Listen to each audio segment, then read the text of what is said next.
Americans in blue states and red states are bracing for the impact of President Trump's one big, beautiful bill. The mega bill is going to give tax cuts to the top 1% while taking away vital safety nets for millions of Americans.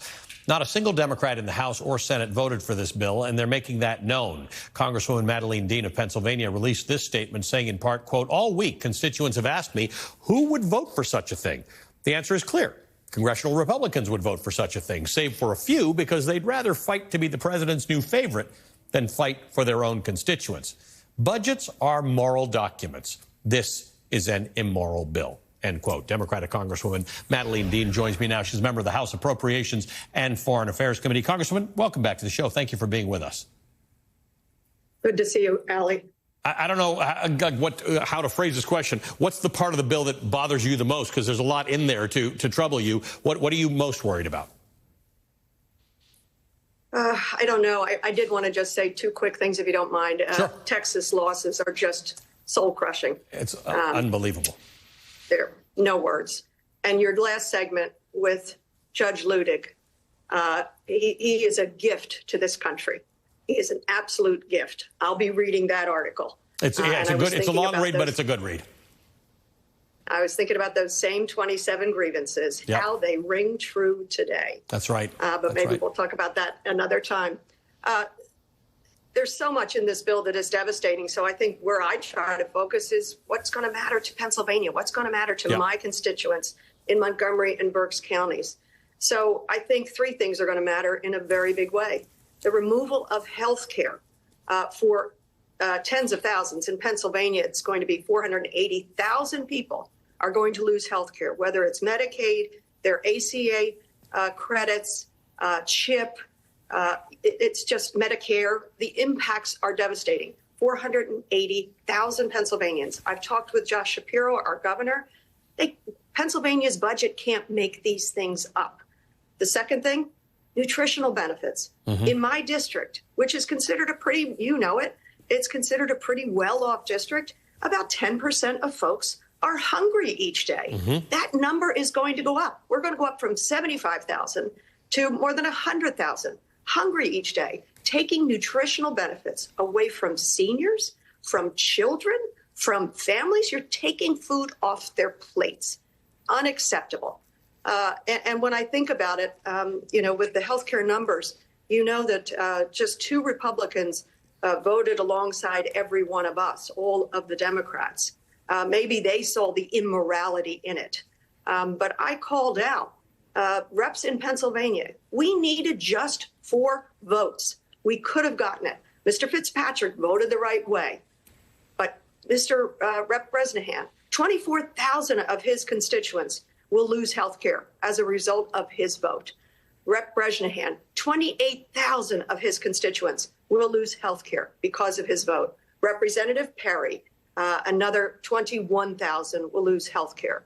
If we had had those three alongside Fitzpatrick, this bill would have failed and Pennsylvania would have won. So what's the what you sit in this Congress? What happens here? Because they struggled with this. Some Republicans seem to struggle openly and in the press with the fact that this is going to come back to haunt you when you're taking SNAP benefits away and you're taking Medicaid and you're taking Medicare and you're taking ACA benefits away from people. I mean, we're moving the country in the wrong direction. And this is going to come back. Yeah. Why? Why did they do this? Why, knowing this is a deeply unpopular bill, it's been unpopular since it was introduced, it's well underwater right now. Why? Oh, Ali, I have been struggling with that question for years. But to use Mr. Judge Lutnick's word, they did behave as lemmings. We knew this was going to happen, that there'd be a caving of those objections. And remember, some of the Republican votes were would have liked deeper cuts to these things. Yes.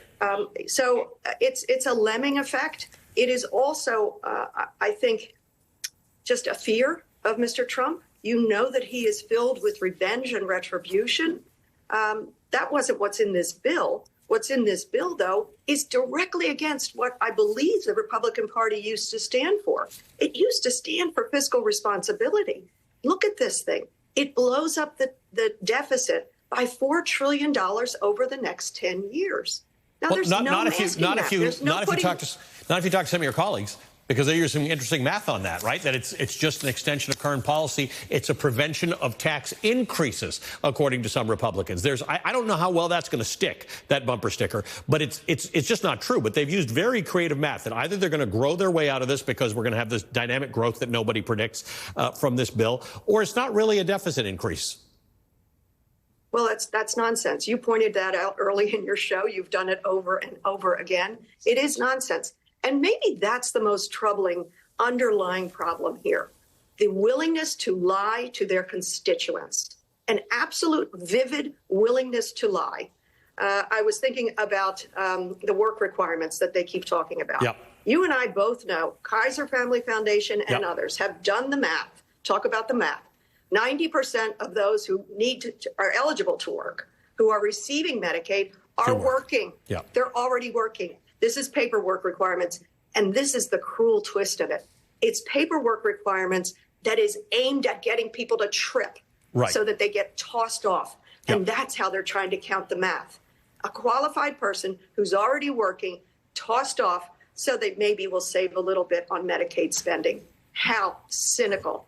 Which is the same thing with the ACA. We're talking children with disabilities. Yeah, it's the same thing with the ACA renewal requirements. It's the same thing with shortening the open enrollment period. It's like, well, what does that get you? I mean, in my mind, open enrollment should be available all year. But the point is, we're trying to get people to fall off, to not file the paperwork, to make a clerical error, to people who are exhausted, people who are struggling. You're struggling to get the amount of nutrition you need in a day. I mean, you talk about SNAP recipients. It's not a lot of money. No one's making money off of SNAP benefits. No one's reselling them. It's a little bit of money to try and get you the calories you need on a daily basis.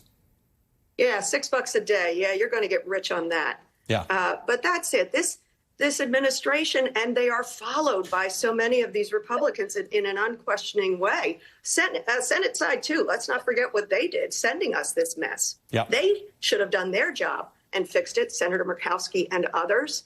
But that's the thing. What I don't understand, Allie, maybe someday you and I will figure it out. This administration, the hallmarks of it are incompetence, corruption, in-your-face corruption, and cruelty. Yeah. I kept thinking the cruelty was just a result. The cruelty is the point. They don't mind that seniors are going to be at risk of losing their nursing home care. They don't mind that kids with disabilities or special needs are going to be at risk of losing that assistance. They just don't mind if more people go hungry. The cruelty is too often the point. But I call upon, look, if we had just had those three in Pennsylvania do the right thing by way of their conscience and their constituents, this bill would have lost. Pennsylvania would have won.